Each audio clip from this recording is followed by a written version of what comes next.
Imagine just, casually typing out your bank account number and firing it off in a totally unencrypted email. Anyone snooping on the network could just intercept it and read it, right? It's literally a terrifying thought. And yet, we execute highly sensitive digital transactions every single day without even blinking. So why are we so confident? Well, it's because of this invisible mathematical shield protecting our daily digital lives. We're talking about cryptography, and today we're exploring exactly how this invisible shield actually works. Okay, let's dive right in. Looking at the Week 9 Cryptography Fundamentals map, this is our territory for today's explainer. We're going to decode the very mechanics of how digital trust is established, maintained, and verified across massive networks. Here is the game plan for today. First, the art of digital secrets. Second, symmetric one-secret key. Third, asymmetric, the two-key solution. Fourth, hashing, the digital fingerprint. Fifth, digital signatures and PKI. And finally, number 6, cryptography in the skies. It might sound like a lot of heavy math right now, but stick with me. We are going to unlock this step by step. Starting with Section 1, the art of digital secrets, transforming data. Before we get completely lost in the weeds with advanced math and complex algorithms, we really need to nail down the absolute core objective of what we're doing here. At its most basic level, cryptography is simply the science of securing information. It's about taking your original, perfectly readable information, what we call plain text, and running it through a mathematical algorithm to spit out an unreadable, scrambled version known as ciphertext. Think of plain text as, say, student grade 95, and the ciphertext as just total gibberish like X7A9P2LKF81Q. Now, here is a really crucial point to remember. In modern cryptography, the algorithm itself isn't a secret. The whole world knows the math. The real secret, the thing that actually keeps your data safe, is protecting the mathematical keys used by that algorithm to lock and unlock the data. Moving on to Section 2, symmetric. One secret key. So this is the oldest and honestly most straightforward method of encryption out there. In symmetric encryption, both the sender and the receiver share the exact same key to lock and unlock the data. Over the years, the algorithms we use for this have evolved pretty dramatically. Take DES, for instance, the data encryption standard. It was huge back in the day, but now it's considered completely insecure because its key length is just too short. Modern computers can crack it in no time. Then came 3DES, which, funny enough, literally just ran DES 3 times to try and make it tougher. But today, the absolute gold standard is AES, the Advanced Encryption Standard. AES gives us incredibly strong security and high performance, which makes it perfect for encrypting massive amounts of data efficiently, like a whole hard drive or massive cloud backup. But there's a catch, and it's a big one. I call it the symmetric dilemma. Symmetric encryption is incredibly fast, right? But if both you and I need the exact same key to communicate, how in the world do I get that key to you safely over the internet in the first place? I mean, if I email you the secret key, a hacker could just intercept it and boom, our incredibly strong AES encryption is totally useless.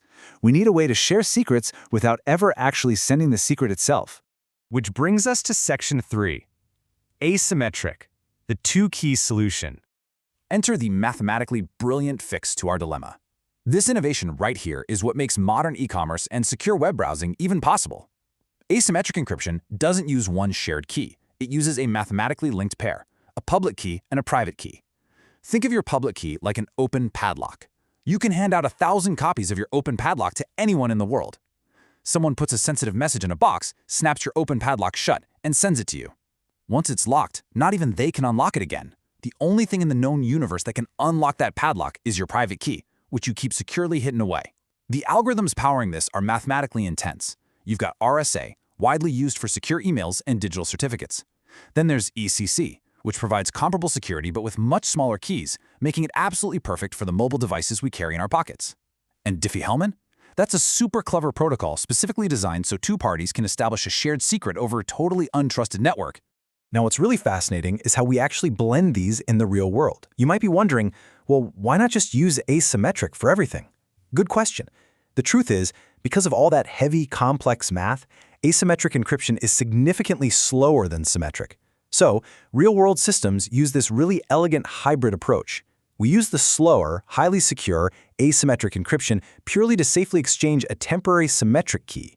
Once both sides securely have that shared symmetric key, they instantly switch over to the lightning-fast symmetric encryption, like AES, to actually send the bulky data. It's totally the best of both worlds. Right. Let's look at Section 4, hashing, the digital fingerprint. Let's move to our next building block. Now, this one isn't about hiding data at all. It's entirely about proving the data hasn't been tampered with. Hashing is a really fascinating one-way mathematical process. You can take a single word or an entire multi-volume encyclopedia, run it through a hash function, and it will spit out a unique, fixed-length string of characters called a message digest. Just like a human fingerprint, you cannot reconstruct the original data from a hash. It is mathematically a one-way street. But here's the magic. If even a single comma is changed in that massive encyclopedia, the resulting hash will look completely different.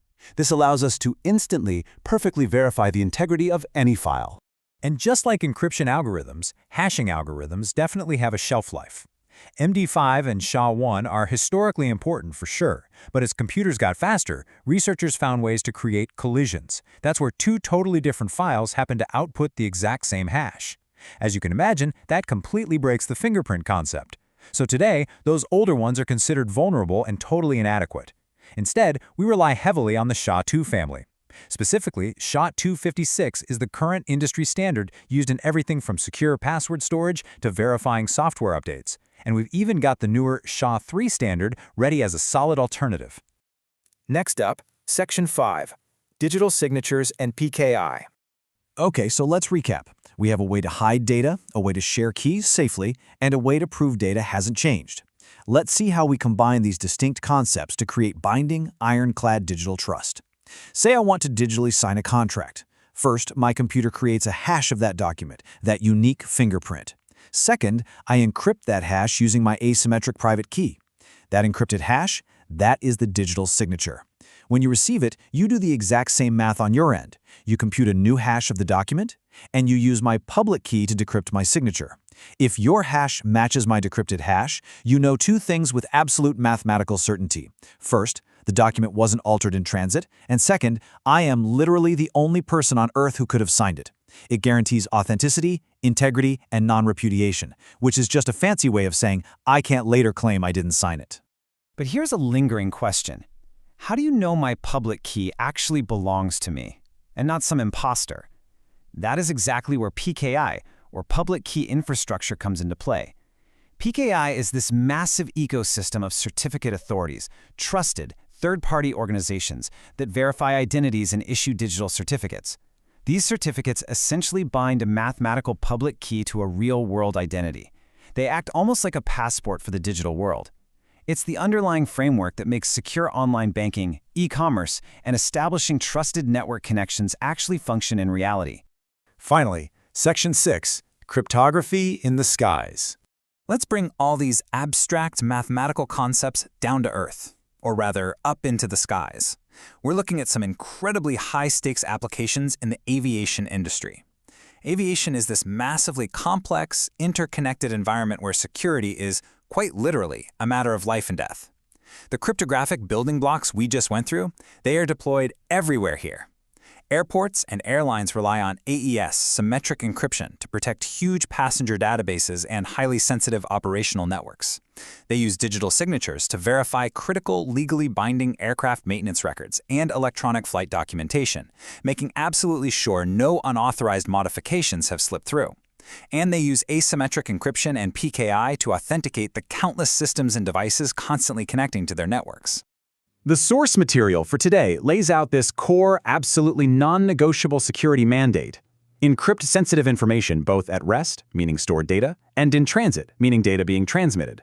Whether it's your credit card number sitting in an airline's database or vital flight control data being beamed between an aircraft and a tower, cryptography is the mechanism enforcing this golden rule. It is the very foundation of operational safety and regulatory compliance in modern aviation. So, we've seen how cryptography fundamentally secures our digital world today. But technology, as we know, never stops moving. As raw computing power evolves, we are rapidly hurtling toward the era of quantum computing, machines so mind-bendingly powerful they could potentially shatter the math behind our current asymmetric locks like RSA and ECC in seconds. The cybersecurity industry knows this, and they are already actively developing post-quantum cryptography to build new, unbreakable locks for the future. So the question I want to leave you with is this: as we secure the present, are we truly prepared for the cryptographic arms race of tomorrow? Thanks so much for joining me on this explainer, and keep questioning the technology that protects your digital world.